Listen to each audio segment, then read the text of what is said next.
Hey everyone, it's been a few days since I posted a video. I'm going to go over how dichotomology is useful in a practical way so you can kind of understand what I've been trying to get at this whole time. It's like I've said a lot of very abstract words, but now I'm going to show you how you can take these abstractions and apply it to your life utilizing dichotomology and the understanding of the true dichotomies. So, the seven deadly sins, I would say each one lies on one of these true dichotomies. And to understand the true dichotomy, I'm going to go over the extremes of each side. So, but to kind of preface this, I'm gonna let you guys know what I think about the initial, what you should go into this thinking.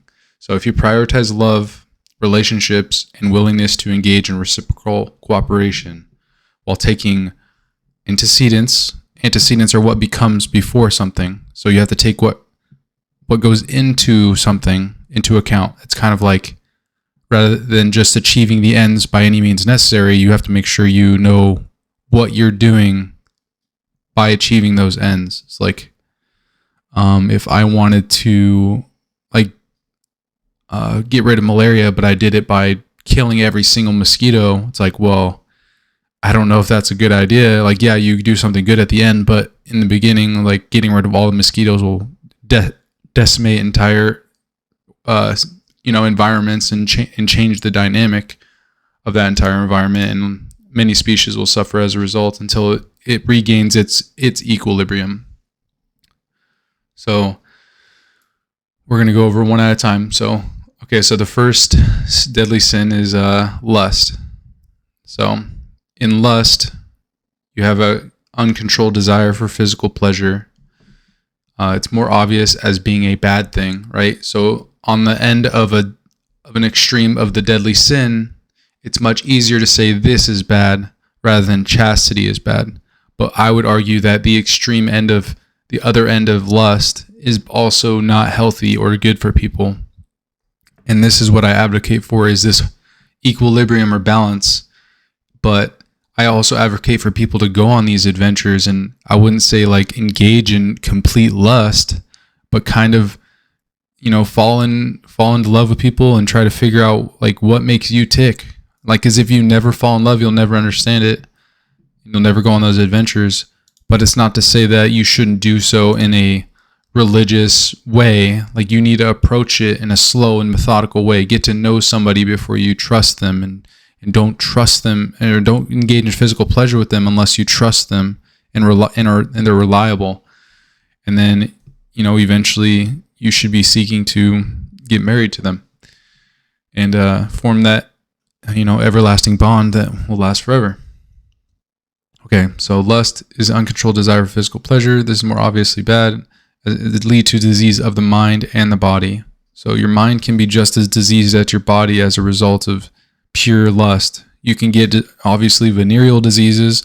You can get diseases of your mind because you're so entrenched in that left hemispheric thinking that it will take over your relational aspect. That's why so many women who end up in the porn industry and like sex slavery and prostitution, they all end up have difficulty forming those relationships because they've become so fixated on just seeking pure pleasure from what they're doing rather than the actual relational aspect of it. They're not forming a bond in a relationship before they have this pure hedonistic pleasure.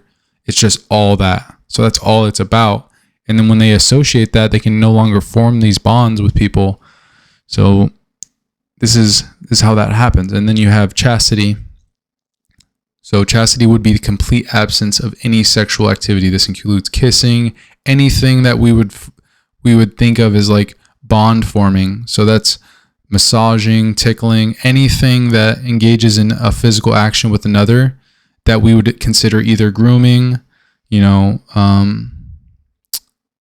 like some sort of bonding that any animal does. Like, monkeys groom each other, gorillas groom each other, and other apes. And they do this to form those social bonds.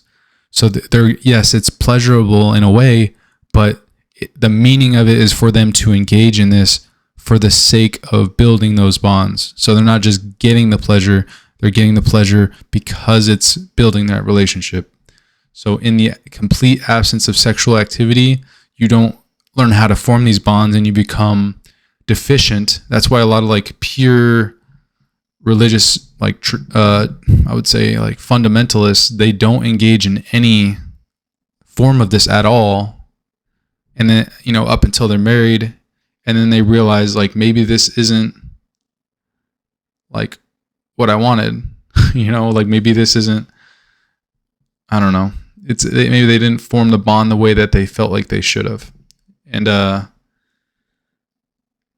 or another thing that could happen is that when they haven't engaged in this at all, they fall much more easily victim to those that would utilize them for these purposes because they're so deficient this physical interaction and touch that maybe it becomes a disgusting thing to them, or maybe they are much more easily manipulated by people who would seek nothing but the lust or the other extreme end of this. So it's not to say that the perfect balance is right in between lust and chastity, like sometimes engage in lust, sometimes engage in chastity. No, it's saying find an ideal balance between all the other aspects of your existence and your integrity, the purity of your soul and the purity of your body. All these different aspects you should take into account. Not just completely staying away from any physical interaction with other people, and not just completely lusting for it either. It's like you want to ensure that there's a balance, and you're actually thinking about it rather than just it disgusts me or I want nothing but pleasure. Like if that's the way you're thinking, or you're thinking more along those lines, you want to find this equilibrium.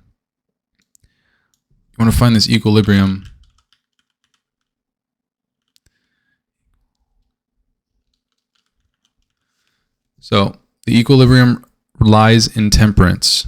By balancing the primal, chaotic energy of lust with the order and restraint of chastity, one can achieve harmonious appreciation for sexual encounters that respects mental and physical integrity. This balance acknowledges the importance of desire while maintaining control and respect for oneself and others. It acknowledges mistakes, growth, exploration, and learning. Right? So like no one person can say that anyone's path is like the wrong one. It's like we're all going to find our own equilibrium, and that's okay. And obviously this is no direct or specific answer, which is why I don't think there is one. I think you can only make the extreme case and try to stay away from it. And that would be what people should be trying to do, is become less extreme, less rigid in their thinking, rather like try to guide people to a full and complete understanding of these dichotomies, so we can make sure that we don't become extreme in any way and only have one frame of thinking. So next would be gluttony versus abstinence. So gluttony would be the excessive consumption of food and drink. Gluttony is the combination of mental health conditions, environments, genetics, and ignorance. So ignorance would be mostly like you don't know what you're consuming and realizing that it's poisoning you and causing you to gain a lot of weight. So in not knowing that, you're just ignorant of what's actually affecting you. So obviously there's mental health conditions that cause you to eat a lot. Some people use that as a vice or as a way to deal with those issues. And then you have genetics. Genetics play a role in how much you eat, how much you crave things, how your body responds to certain foods. And then your environment, like if your environment leads you to being forced to eat certain foods, like if you go to our grocery stores nowadays, it's like 90% processed foods, and you don't even really second guess it because it's so ubiquitous and common that it's like, oh yeah, these foods must be healthy for us because everyone's eating them. Well, you like eating processed foods that take out these parts are like really bad for you, especially like when they take out fat and add sugar, and when it doesn't have enough fiber. So you want fiber, less sugar, more fat, and more magnesium and more exercise. And I think if you just kind of add those things together, it'll give you an overall better just diet in general that you can actually live your life with. And a lot of people say Mediterranean, a lot of people say other diets, but it's like overall, you just don't want to be, you want to find what makes you gluttonous and try to avoid it. So that's the extreme end. So then the abstinence is complete denial of food and drink. Obviously, that's like bulimia, like an anorexia, like throwing up or just not eating anything. Like both of these are eating disorders, right? They're extreme ends. And we're having a huge problem with that in society. And people just say it's so easy to have moderation. Well, if it's so easy, like everybody wants to lose weight, but they don't realize the biggest problems in our society right now are these things. And like, that's what I've come to. I've researched these for like hundreds of hours trying to figure out like, what is it that's making everybody gain weight? It's like, well, when did it happen? It happened as soon as we started taking fiber out of our diets and adding more fat. And obviously we like exercise less a little bit on average. So those are all factors, but I would say the main ones are sugar, because the sugar gets you in this cycle of getting blood or sugar into your blood, and then you activate your insulin, and then the insulin unlocks your cells to store that sugar as fat because you don't want your high blood sugar, because spiking it's bad. It could kill you. So your body gets rid of it, and then body's like, oh, whoa, my blood sugar is actually low now because I released a little bit too much insulin. And that's how people get into that vicious cycle. So some people just release just enough insulin to take the sugar out of their blood to become equilibrium. But some people release too much because their body overreacts to it. So it's like, oh, there's so much sugar in here. I gotta rally everybody, all the guards and everything. And then they send out all the insulin, collects up as much sugar as they can, and then all of a sudden, we don't have enough sugar in our blood now. We need you to eat. So people get hungry. It releases the ghrelin, the hunger hormone. So that's kind of like a very simplified version of what's going on, but that's how it works. So you get in this perpetual cycle of eating, and then the opposite would just be staying abstinent. It's like they're both bad. So like the equilibrium would rely on like just moderation. So it would lie in moderation, balancing indulgence with abstinence restraints, and the healthy relationship with consumption. This middle path encourages enjoyment and nourishment and pleasure without falling into excess or deprivation, fostering physical and mental harmony. I would also argue that when you eat with others, when you eat for the sake of bonding as well, it helps you stay away from these excesses, because you not only do you distract yourself, but like, so let's say you just eat your plate and you're interacting with other people, it's gonna slow you down a little bit to give your body a little bit of time to digest that food. So these are the things that we need to take into consideration. It's like, yes, find that equilibrium, but also you should be eating not in the service of, but while engaging in some sort of bonding activity or something like that. Like that's what people should aim to do. Obviously you can't do that all the time, but like, again, as long as your left hemisphere, which is like the one of addiction, the one of all these other aspects, is in service of the right hemisphere, like that's what we want to think about. That's how we should think about all these ideas, is like, my left hemisphere is addiction, it's need for control, it's all the other aspects that people associate with the devil again, or demons. But it's a real tangible thing that's happening in your mind. We just need that to be in service of our relationships and love. And in doing so, we will overcome it, because we will have those relationships and bond building. Okay. Then we got greed versus generosity. So if you think of it as like absolute greed, insatiable desire for material wealth, you sacrifice your relationships and no longer can be loved or love. You are fully entrenched in the materialistic worldview. So this means that you don't care about your relationships. You're willing to give up so much for the sake of materials and having things, that you don't care about people. You don't care about your bonds. You don't care about your family.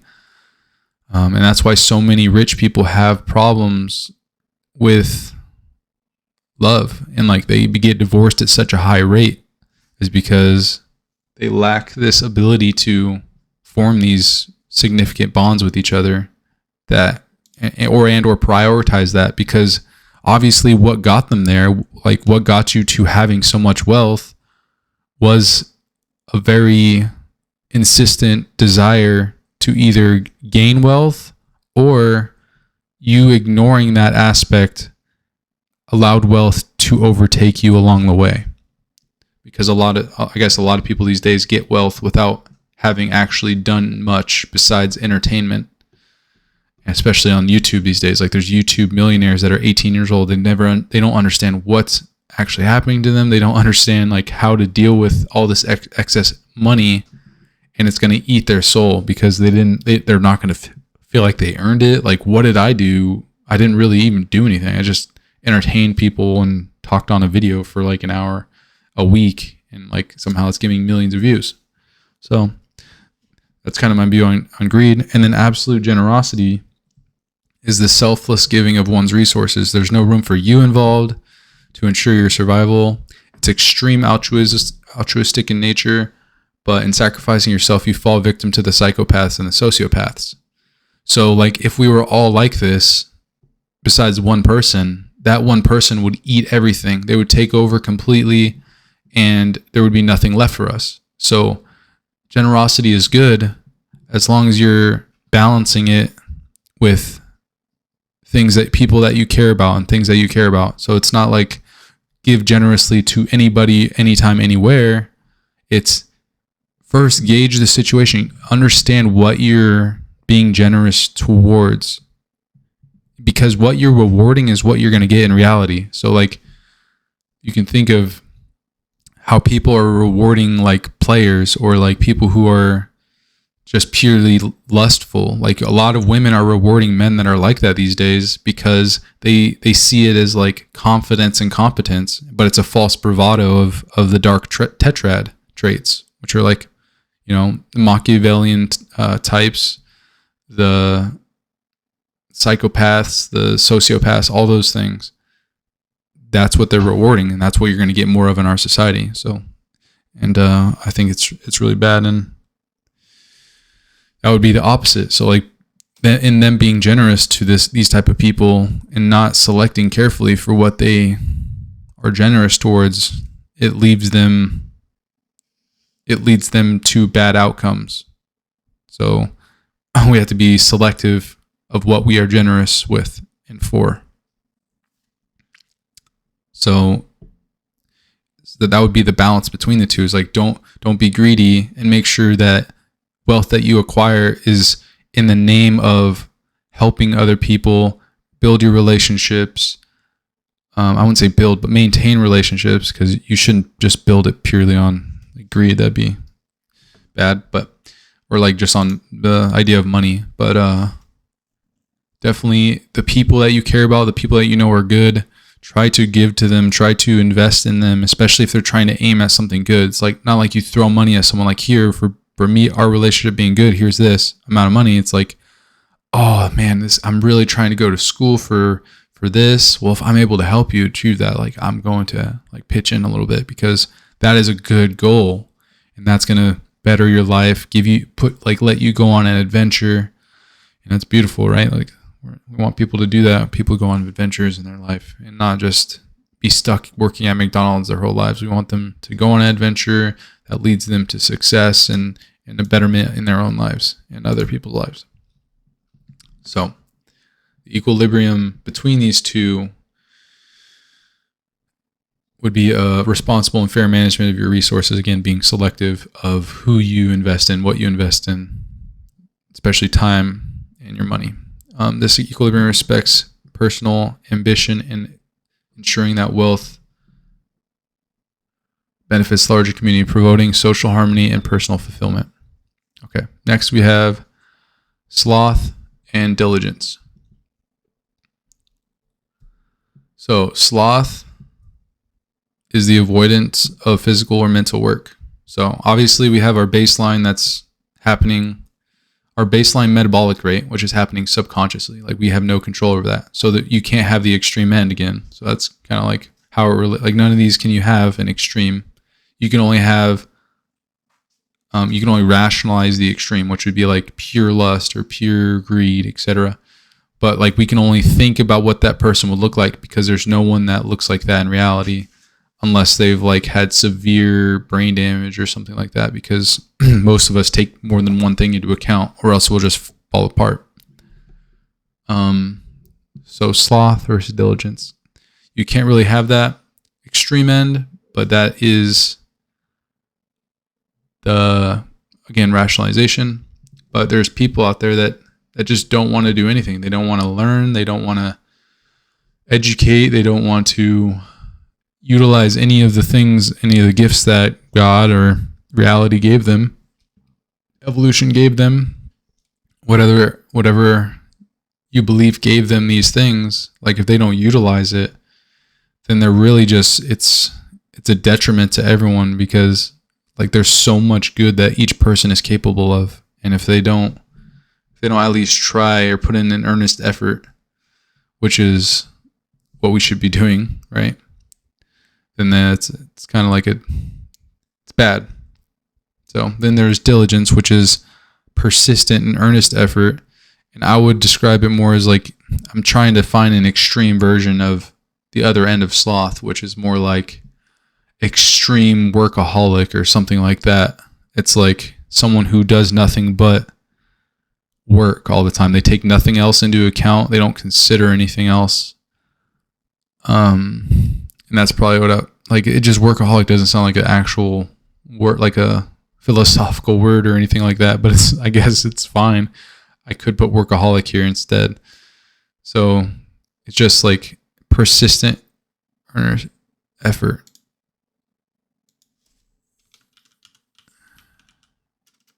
So, I mean, it is earnest, and that's what really is guiding these people, is they think it's going to provide value to either them or their family, or a lot of the time it is earnest, but in doing so, it affects their life in so many ways, because they have no time for anything else. They have no time for their relationships. They have no time for really anything. Like, no, they don't have time for humor. Everything is revolving around pure work, like utility. Like, how can I become more productive? Like, it's never about building relationships. It's just, how do I accomplish more, get more done? So this is important. The synthesis lies in purposeful engagement, balancing sloth's relaxation with diligent work, encourages a life of meaning and activity while also rest. This balance prevents burnout and promotes productivity, creativity, and well-being, recognizing the need for both and effort for rejuvenation. And obviously there's a lot of research going into this, and people are trying to understand like how much rest people need versus how much productivity they have. And it seems to be like giving people a significant amount of rest actually increases their productivity. So we're going to figure out more information about the specifics of sloth and diligence, but it's going to take time to bear out, because AI is probably going to help a lot in understanding that. Okay, so wrath and patience, I'm going to have to go through a little bit faster, I think. But you get the idea. Once I laid out the other ones, it becomes more obvious as I go through each one, like, what? Okay, this is just two extremes again. Wrath versus patience. And wrath on the extreme end is intense, uncontrolled anger and, physical response, whatever it may be. It may be an internal thing, but obviously our internal world comes out and it will affect the external world. So everything going on in your mental processes are going to reflect your reality, and then also how you engage with it. So intense, uncontrolled anger is going to lead to bad things. It's going to lead to you hurting people, you're hurting yourself. It's going to lead to things like the Columbine. Like, that is wrath. That is the pure form of it. You want nothing but destruction, nothing but everyone to suffer. So the opposite would be complete patience. The ability to endure and delay suffering without getting angry. So it's like, if you're completely like a pacifist, I would even say a pacifist is like a better word for this. I'm going to spell it right later. Okay, so the pacifist is like, you're just going to sit there and roll over and take it, right? So if somebody invades your country, they're just going to take it over. So this is something that's true of reality, is you can't be a pacifist and you can't be full of wrath. So the equilibrium more lies in like a combination of the two, which I would say is be patient, yet like if you just have a comprehensive understanding of the situation and you attempt, as long as you're attempting at love, aiming at the truth, and trying to form relationships, and also being able to, I wouldn't say ignore, but understand that people are going to hate you no matter who you are. Like, it doesn't matter if you're the perfect person, the worst person, people are going to hate you. And people are going to hate you because you're perfect. People are going to hate you because you're bad. So try to find the equilibrium between the two. And this is one of the more complex ones, because you can become wrathful for so many reasons. Like somebody like says no to you, like no girls will go out with you. So like the things we desire, like be less desiring of the materialistic. And if you desire a relationship, you will find one. And just don't be so shallow as to ignore relationships when you find them. And you won't become wrathful or impatient or even a pacifist. So like, because in becoming a pacifist, you're ignoring relationships as well. Because if you see somebody being harmed and you're not going to do anything about it, you're ignoring that relationship that you have with them, and the feelings and emotions and all the other things that our evolutionary process has given us, or God has given us, to feel these feelings for these other people. Okay. And I have two more, obviously, because there's 7 deadly sins. So envy, resentful longing for what other people possess, and then contentment, complete satisfaction with one's own situation. So if we were to imagine the extreme ends, like contentment you wouldn't have anything. Like if I'm just always content, like why do I need anything? Why would I desire anything? You would just live like a Buddhist monk, which I would say is an example of an extreme form. And I mean, I wouldn't say there's anything inherently wrong with it, but at the same time there is, because think of all the good that you can do.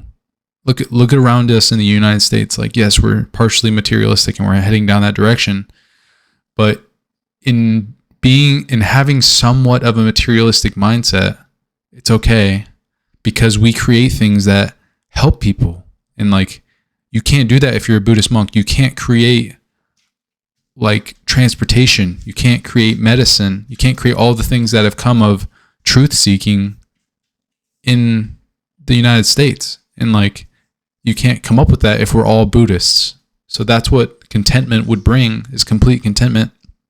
And it's an extreme version, but now we have an example of it, which is good, because now we have an example of the extreme. It's like Buddhist monk. So that's what a lot of these concepts, we didn't have those thousands of years ago, the examples of the extreme, to understand the way these dichotomies work. And so now that we do, we have a deeper understanding. And then envy would be the opposite side. Like, I want nothing but possessions. Like, your possessions are all that matter. My possessions are all that matter. And like, I see you have more, so that makes me jealous and resentful of you for having that. So the equilibrium would be more like appreciation for what you have, as well as a desire for what is necessary to facilitate reciprocity in relationships. So like, I have this computer, and it was for me to like lustfully play video games and hedonistically, but now I realize it's a way for me to interact with the world and build everyone up, bring everyone's meaning back, build those relationships, and hopefully foster harmony between everybody. And I think this is what the concept that heaven is about, is this balance, this harmony between the two. And right now we're like drawing further and further away, more towards the extremes, and we need to be heading more towards where we can compromise and cooperate in a reciprocal way. Okay, so last one. We have pride versus humility, excessive belief in one's own ability. So too much pride, you become arrogant. Nobody likes people who are arrogant. Nobody likes people who have excess pride, especially if they're only taking one thing into account. It's like, or it's about themselves. So if I'm proud of myself for doing something, like you could say, I don't think it's the accurate terminology for it, because pride can be good as long as in relationship with somebody else. So like, I'm proud of you. Like, I think that what you're doing is something that is of value and will help humanity and help build relationships rather than tear them apart. But the extreme form of pride is excessive belief in your own abilities. And that could be bad, and it is bad. So then there's humility. So it's a modest view of one's importance. So too much humility, though, and you have you won't be able to exert yourself in any way. So like, if I truly believe something and I have too much humility, it's like, well, what I say is probably wrong anyways. It's almost like lack of confidence completely. It's like you have no confidence and you have no belief in your own ability. So in doing so, you can't accomplish anything. You can't help anybody. You can't convince anybody of what the true beliefs you believe are. And the equilibrium would be like an authentic form of self-worth. The balancing pride and confidence with humility's modesty leads to a realistic and healthy self-esteem. This equilibrium allows for recognizing one's worth and abilities while maintaining an awareness of one's limitations and valuing others, promoting personal growth and collaborative spirit. So in just understanding the extremes of these dichotomies, we can now understand where each one of us thinks we should be in the middle. And that's what we need to promote. It's not like, I wouldn't say middle again. It's just where we think that equilibrium is between pride and humility, and working out the details of what that means. So we have to understand these concepts. We have to actually dig into them. There's not going to be a simple answer. And all of these are going to intersect in our lives in different ways. Like, if you only took one sin into account ever, and all I thought was like, oh, I shouldn't be fat. That's all I cared about and all I thought about and all I should convince people of. It's like, well, you're ignoring all these other aspects like pride, greed, wrath, etc., that are all important. So that's how a left-brain individual would think, is like, okay, pride is all that matters, because look at the pride that's coming of all this stuff, when in reality, it's, if you take everything that I'm laying out in these documents and videos into account, then we could live in a society that is as close to heaven as we can get. And heaven is obviously the equilibrium between the two hells, which are the extremes. So hell is more of a place of the extremes. Okay. So dichotomology, equilibrium. The equilibrium of these dichotomies reflects the infinite expanse, infinite regress, highlighting the dynamic interplay of chaos and order within human behavior. Each equilibrium represents a state of balance where extremes are harmonized, embodied in the yin and yang principle. This balance requires both intuition, acknowledging the deep, often unconscious drives behind sins and virtues, and rationalism, understanding the moderation between these drives to achieve that harmony.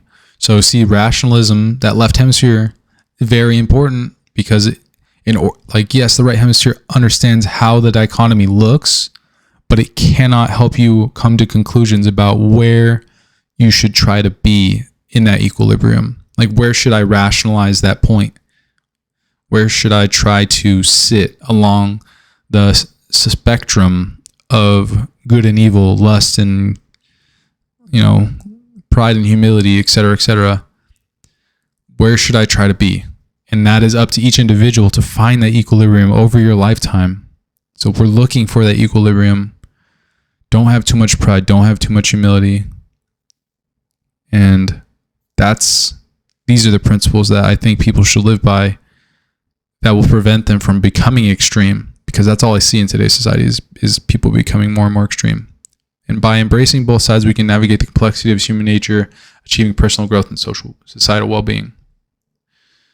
Okay, so again, for the sake of understanding the extremes, we made a case for them, and we tried to show it how it manifests in reality as close as we could get to it. So we rationalize the extreme, And then the most extreme person or example we could find in reality, we made an example of that so as to stay away from it. Like, we don't want to do this, even though we now have an example of it. Some people will do it just because human nature, and that's people, go into that. But the extremes are what we want to stay away from, because I've never heard of an extreme end of any of these dichotomies that I would not want to be at. So that's how you'd use it in reality. So it may seem very complex and very interpretive, but that's because that's the way reality works. There's no way to have a finite answer, especially when context dictates so much. And this is why it's so hard to come up with a objective answer, because some answers may lead to better outcomes, but some don't. And that's the problem, is like, as soon as you say this is the answer, you can find an example where that's wrong. So this is why it's more of a fluid dynamic that you want to think about. But just take these things into account. That's all you want to do, is take the 7 deadly sins into account, along with all the other things that I mentioned and other people will mention. I don't have all the answers. I don't have all these situations, all of the philosophies that will cover every aspect of your life. But in understanding the 7 deadly sins, we can better understand ourselves and what we should stay away from within them. So the true deadly sins are the extremes of the dichotomies, not necessarily lust, but lust and pure chastity, equally bad, I would say. Envy, contentment, both equally bad. Humility and pride, the extreme ends, both equally bad. So we should try to find an equilibrium between them. All right, thanks everybody for watching. I love you guys, and I hope you learned something, or at least I'm sure a lot of you know this intuitively, but I'm trying to lay out a framework for people now. It's no longer just, I understand the idea of yin and yang. Now it's like, here's a framework, something you can utilize in your life to understand the way the world works. All right. Sorry. Love you guys. Bye.